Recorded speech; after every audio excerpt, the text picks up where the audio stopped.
Good morning to everyone attending this conference, this webinar. My name is Ignacio Lacalle. I am a researcher at the Universitat Politécnica de Valencia, which is a university at the southeast of Spain, coordinating the project ASSIST-IoT. Today, during about a half an hour, we will introduce the open call funding opportunity that the project ASSIST-IoT is holding. In particular, the second round of open call applications opening. We already had an action like this at the beginning of this year, and we are kickstarting right now the second. During the session of today, we will introduce what is the project briefly, which is our technical scope, and which are our pilots and the different challenges that are open for you to apply for development to get the funding that we are offering. Additionally, we will discuss in overall which are the conditions for applying to this funding so that you can prepare your proposals to apply for the support of third parties that we are holding in our project. Without further ado, let me start with the presentation, starting with what is our project. ASSIST-IoT is an NIH 2020 research and innovation action lasting for 3 years, 26 months, that started on 1st November 2020. ASSIST-IoT stands for Architecture for Scalable, Human-Centric, Intelligent, Secure, and Tactile Next Generation IoT. And it's being executed by a consortium formed by 15 partners coming out from 7 countries in Europe. It's being funded by the European Commission and the UN by HDEA. What is our project? Well, we were funded within the cluster of ICT 56 projects in the next generation IoT, that was called. Our main goal as a project is to design, deliver, and create an architecture to materialize this view of the next generation IoT. What is this next generation IoT? Well, it's constructing over the platforms, concepts, techniques that the last few years have been evolving in the world of IoT to incorporate and integrate the modern, trending, adoptable technologies like artificial intelligence, virtualization, VLT, 5G, smart devices, augmented reality, etc., natively in the new architectures. This was in the state of the art, this lack of integration that required a lot of efforts. So we have tried to envision a new wave of conceiving the IoT architecture with these new technologies already embedded that can boost the new paradigms of technology in this world, in the world of IoT, edge, cloud, etc.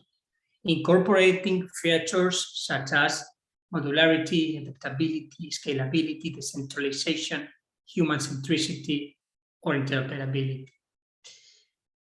We envision the creation of this architecture as the combination of different modular technologies called enablers atop of a smart network infrastructure, virtualized, softwareized, intelligent, etc.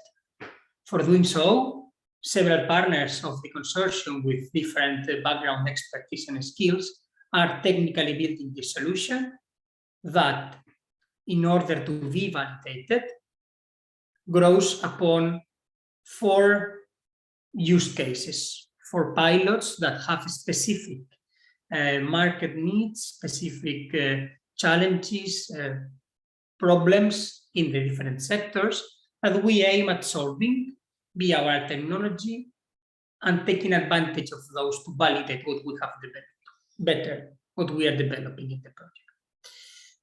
As I have mentioned, we have 4 main pilots in the project with partners, with structure, KPIs, schedule, tasks, etc., that will validate our architecture. Those 4 are called as follows. Port automation, held in the Port of Malta, thanks to one of the biggest terminals of ports in the world, which is Terminal Link, that has a series of challenges that we will mention afterwards.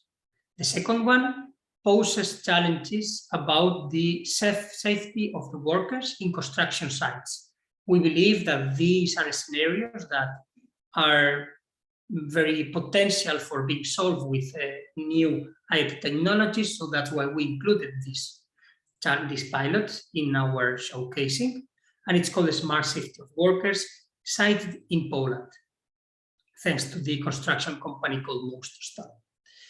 And then we believe that one of the biggest challenges that the IoT can help solving is about cars, vehicles. So in that regard, ASSIST-IoT has, since its beginning, planned the execution of 2 use cases, 2 pilots in this sector, the cohesive vehicle monitoring and diagnostics. One of those is framed within the usage of an actual car provided by the company Ford, that I will explain later. And the second one is about the visual and automatic inspection of defects in the surface of those vehicles. Having contextualized how the project is structured, which are the goals, what I am going to do now is to explain to you what these pilots are about, what are their main goals or their main developments expected.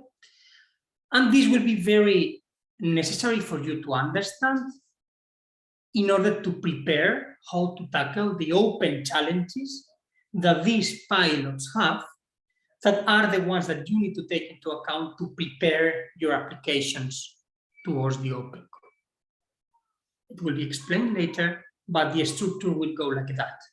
Our pilots do have certain necessities or certain interests and potentialities that may be covered by your participation throughout the open course.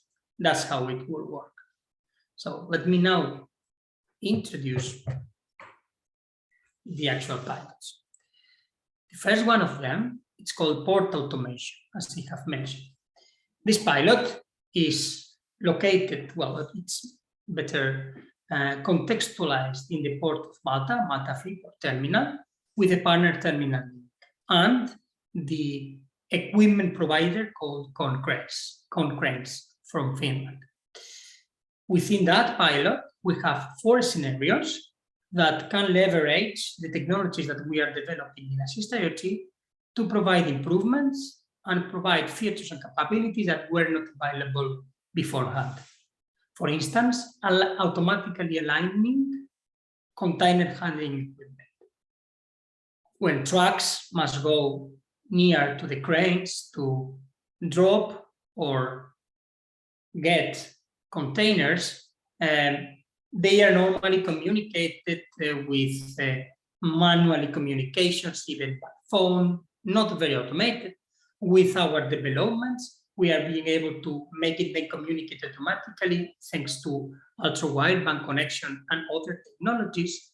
So this is one of the lines we are working. Another one is the location or yard fleet assets, meaning trucks, cranes, and containers via the inspection of images taken by cameras and processing the number of the containers, the serial number, etc., with AI overwriting those images, retrieving their numbers, having them stored to having track of the assets in the yard. In addition, other 3 developments we are doing within the project, in the pilot, are to allowing drivers of the cranes to drive it remotely thanks to augmented reality driving, with some glasses and some tablets, without the need to be on board of those cranes, thus reducing the risks of accidents. And those are mainly the works that we are doing in order to improve the work on the terminal. This explanation is explained more thoroughly in our webpage, as it's the link there. and also in some technical documentations we have delivered in the project. In the section of deliverables in the website, it's accessible. This is just for you to have an impression of what we do in the project. Afterwards, we will explain what do we think is missing and where you can contribute. Understood? Similarly, in the second pilot, which is contextualized in a construction site, actually at the new office buildings at the University of Warsaw in Poland, we have 3 scenarios during the in-construction works to optimize the safety and health with the support of augmented reality devices, in particular through HoloLens glasses, to observe the BIM model of buildings and being able to understand dangerous zones or potential problems in different parts of the building without the need of being there, exposing less to the risks of happening something. Second scenario we're doing is to allow the workers to wear some IoT devices, glasses, and also smart belts and smart vests, to be adjusted to those workers to reduce and prevent the potential risks or health risks. When a zone is dangerous, they cannot enter. When there is behavior that can be analyzed with artificial intelligence algorithms to prevent potential falls, so the fall arrest equipment can be activated beforehand. Those kind of actions, we are working on those with our technology and with specialized partners for safety and health in the construction site and construction companies. And also, we are working to process certain information in the edge without the need to move to the cloud, because construction scenarios sometimes are not very easy or have, say, faulty communication. So in the edge, process information to identify suspicious behaviors in wandering areas not allowed, etc. Again, more information at our website and more information at our deliverables. We are always open for you to receive questions. The third use case out of 4 is the first one framed within car piloting. In this case, the company Ford Germany has borrowed us one model of a car, Ford Kuga, that has an open ECU. ECU is the electric control unit of the car, which has parameters of the engine, the different sensors that are in the car, different parameters of driving, etc.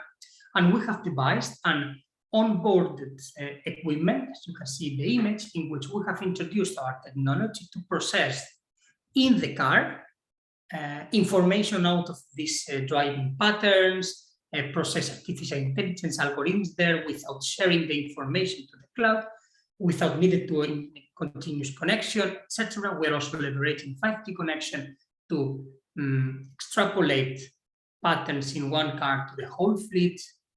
There are several use cases that can be consulted there, and this is the overall spirit of this sub-use case. In the next place, and the last pilot, one company also located in Germany, it's called Tutronic, does have a camera-based scanner through which cars pass through, and with our technology, we're being able to process images more quickly, with more quality, and more security and trustful. DLT is a key component in this pilot, and also sharing and extrapolation to other different managers is already a very important thing in this case. Again, you can consult more information on the website and at our delivery. So, what's it that you can do? In each one of those pilots I have just exposed, there are what are called some open challenges.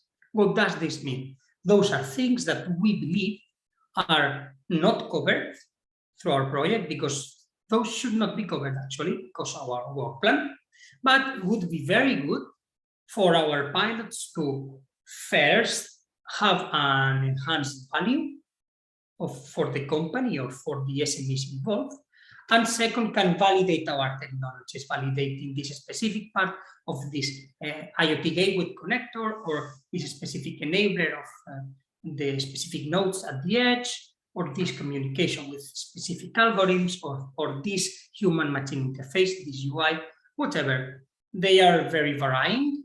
So in that regard, these are here listed. We do not have all the time in the world today for explaining these challenges. And I do believe that in the next webinars we will be able to go a bit deeper on the different challenges. So my intention today is just list them for you, explain them briefly. You can have an idea of what those are. And afterwards, you can consult what is in our website called Guidelines for Applicants to our Open Call. It's a PDF document of around 25 pages that you can consult. And there are those challenges very well described with enough level of detail for you to prepare a proposal upon the solving those challenges. In the case of the port automation pilot, we have listed 60 different challenges, which could be the development and integration of low-cost, accurate GPS development sensors, and integration of the terminal operating system, which is Navis 4, with our IoT data integration. Details are there to consult. Converter between OPC UA and digital analog converter, also details described. Stack collision prevention, leveraging data from LIDAR and OCR. The equipment that we are managing in the yard have LIDAR integrated, not radar. And some documents with OCR can be checked in real time to prevent potential collision equipment. A calculator of optimal path for the cranes and trucks within the yard, or even improving the MQTT protocol that in the questions of efficiency, quickness, sometimes it's not very good when the communication considerations in the terminal are considered. So those are some ideas for you to take into account, and please go to the document and check what could fit your goal. In addition, for this pilot and for all the rest, if you are still interested to present a proposal, but you don't exactly fit these challenges, but yet do think that what you do or what your company does could be of help of our pilots, don't hesitate to read our global challenges that are kind of transversal to all the pilots, in which if you develop something that could be useful for our pilot or is related to IoT devices, IoT protocols, or whatever, could be eligible. So don't be afraid if you don't exactly fit these challenges perfectly. So we'll have some others open, right? The same goes, or similar goes for pilot number 2, in which we have 5 challenges described. The first one goes for mixed reality support for the OSH training to role-based area access integrated with the building information model, as you can see here in the image. Or vision. Sorry, I would like to ask everyone to to mute their mics. Thanks. The second challenge in this pilot would be vision-based hazard monitoring to recognize those faults and other human events from analyzing video, which with the cameras installed in the construction site, or enhancing from the 2D to the 3D localization map for the user interface connected to the business building information model, the BIM again, performing or delivering an augmented reality application connected to the different wearables that the workers are wearing during the construction site. Again, details in the guidelines for applicants, or creating dynamic temporary zones that can be configured through an app for the EU workers to not being entered through the construction site. Those are some ideas that could be there.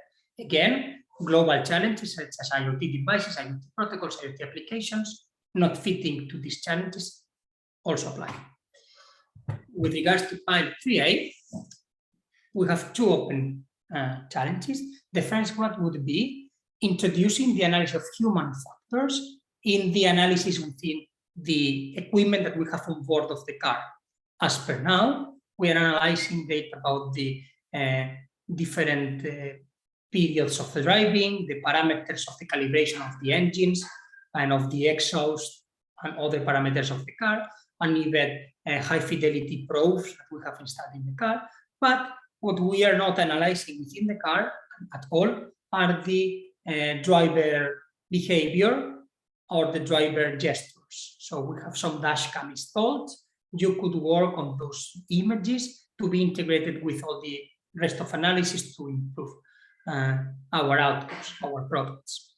And second, to deliver an eco-driving automotive navigation that could be guiding or leveraging the signals that the engine and the ECU takes to make recommendations to the driver to be more efficient on their driving.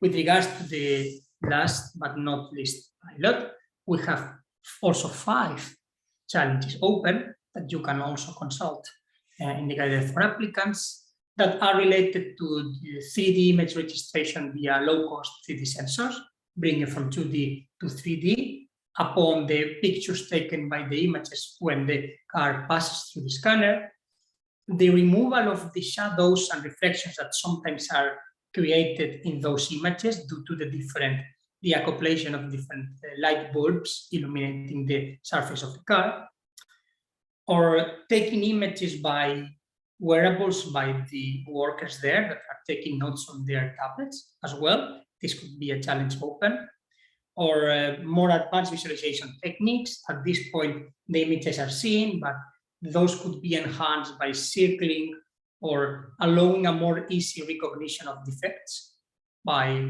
people that are there physically, or simply integrating this system automatically faster with other IT usual systems in the car automotive sector. Again, details are available and are open for you to consult. And again, we will be doing other webinars, possibly specifying more about these challenges. But it's always good to check the guideline for applicants in which you will have more details. Once explained this, and once you have clear what our pilot's about, what you can do, it's how you need to do it. Because once you have detected one challenge you can apply, or you can cover, you need to take into account that the proposal and the project you will need to devise and write must comply to 2 criteria. Well, other criteria for eligibility, but for the technical project, 2 criteria. First, it must validate the ASSIST-IoT architecture. If not, it will not be funded. What does validate architecture mean? Well, using some of the enablers that we are delivering, 1 or more. With just 1, it will be fine. It's more, the better. Which are our enablers about? Well, enablers about artificial intelligence, smart networking, VPNs, SDN, orchestrator of different execution and different technology, DLT, federated learning, OpenAPI, semantics, etc. For that, you will need to comply with how we have devised our architecture, but I can advance you that it's based on Kubernetes, and all more details are also in the guidelines for applicants. That would be the first criteria. You need to comply with our architecture and validate some of our components. And the second criteria you must meet, it's to provide added value to one of our 4 pilots. So when writing your proposal, you will need to take into account to solve that challenge exposed, always providing some added value from your technology for what you can deliver and develop. But these will be the criteria that are shared with the evaluators to mark and qualify your proposals upon. Good. Well, which are the goals of this exercise we are doing? We have already been explaining this here and there. Validate our technology, improve our scope, create new market relevant inputs, generate new synergies with different SMEs, different participants, and in general, well, enhance and make a broad more impact of our project, actually. Now, let's go to the more managerial and straightforward aspects of applying for an open call in ASSIST-IoT. We have had 2 rounds of open calls. This is the second one. We already held one at the beginning of this year, and we had reserved 900,000 euros to distribute to the third parties. In the first open call, we distributed 420,000 euros to 7 proposals, and in this second round, it has a bit more money. We will fund 480,000 euros to 8 projects. So out of all of those to be presented in this round, 8 will be funded. How much will be this funding? Well, you must apply for a fixed quantity of 60,000 euros in the form of lump sum. What does this mean? You will not need to be providing us with your payroll justification, payroll documentation. You will just receive that money in 3 different payments. You will need to justify that you have done the work you promised, and you will receive it. Always that you will, or provided that you will meet your declared objectives. Okay, the winners for these 8 projects that will come in the project will enter as third parties of the coordinator of UPB. And of course, you will need to focus on one out of the 4 pilots that we have explained. Which are the eligibility criteria? Who can apply? Well, SMEs, universities, and RTOs. Of course, located in Europe and not being in this list that you are not allowed to be presenting proposals. There are some financial criteria very well explained as well in the guidance for applicants. So we kind of recommend to you go there and check everything, but in general lines, large enterprises are not allowed, and projects must be individual, no consortium. Okay, so the basic contribution. The time flow, how it will work? Well, we announced everything back before the summer in June. The applications have been open since July, and the deadline for presenting these proposals will close at 14th October this year, meaning in about six weeks. Okay. In December, in 20th December, we will announce who will be the winners.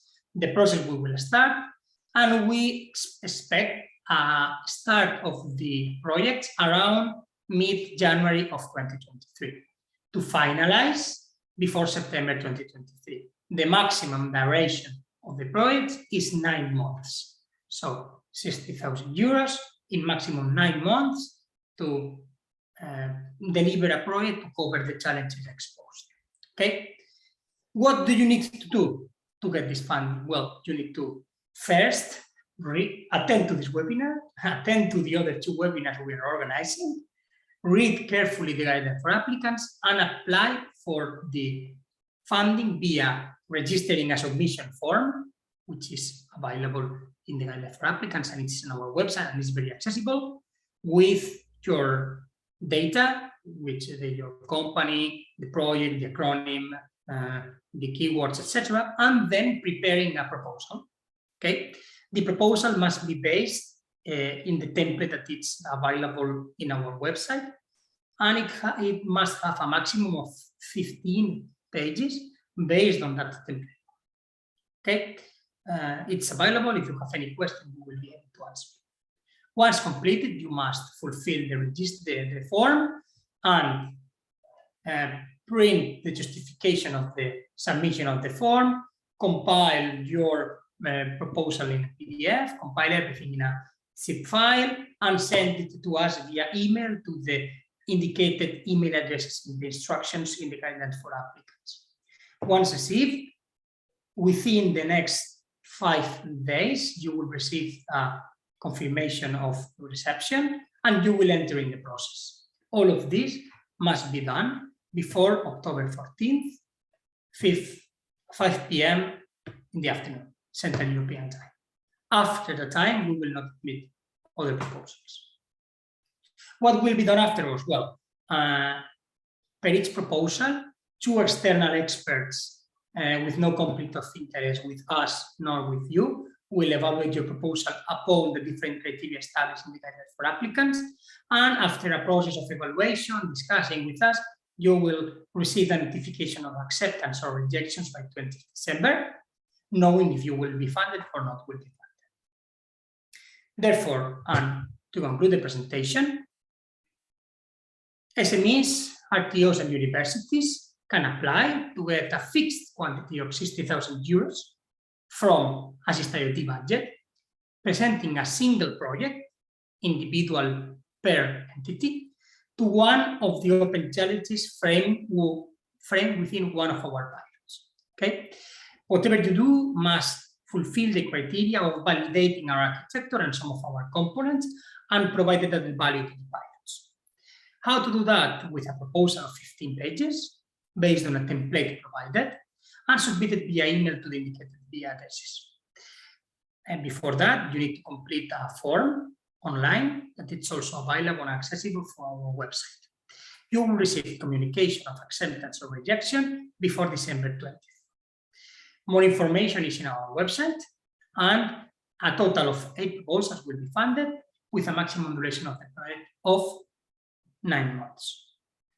This has been the introduction of the open calls of ASSIST-IoT round number 2, and we kindly invite you to attend the next webinar that will take place in a week from now, that will dig deeper into the eligibility criteria and the challenges of each pilot, the analysis of those challenges. We have just barely explained today. Next week, we will go into more detail. It's free, as the one today, and the link is available. You can also use the QR code. Thank you very much. I think I have been a bit more extensive than I was expecting, but I guess we have time for a couple of questions, right, Valentin? Yes, if there are any questions, please unmute yourself. We have one question in the chat. Mm-hmm. Can we submit more than one idea proposal for the open call? No, we only accept one proposal per entity.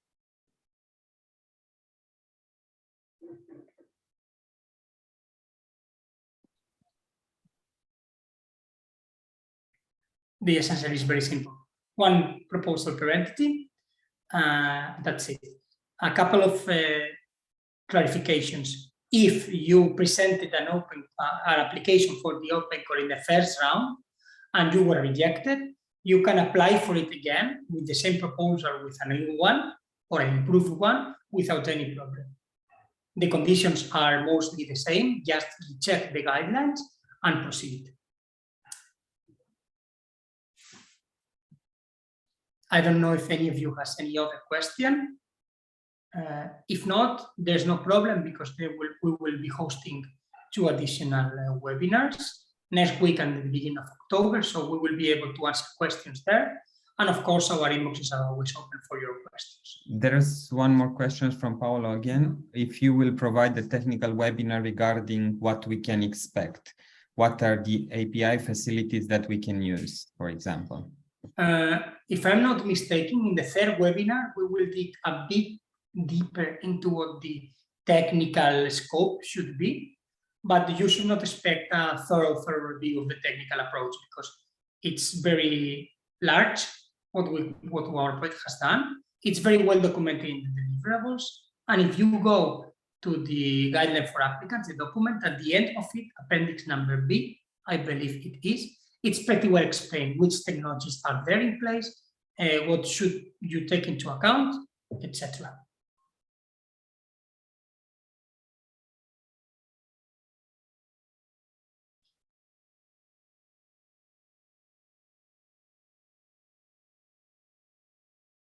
Okay, so I don't see any more questions, Valentin, unless in the chat something has come up.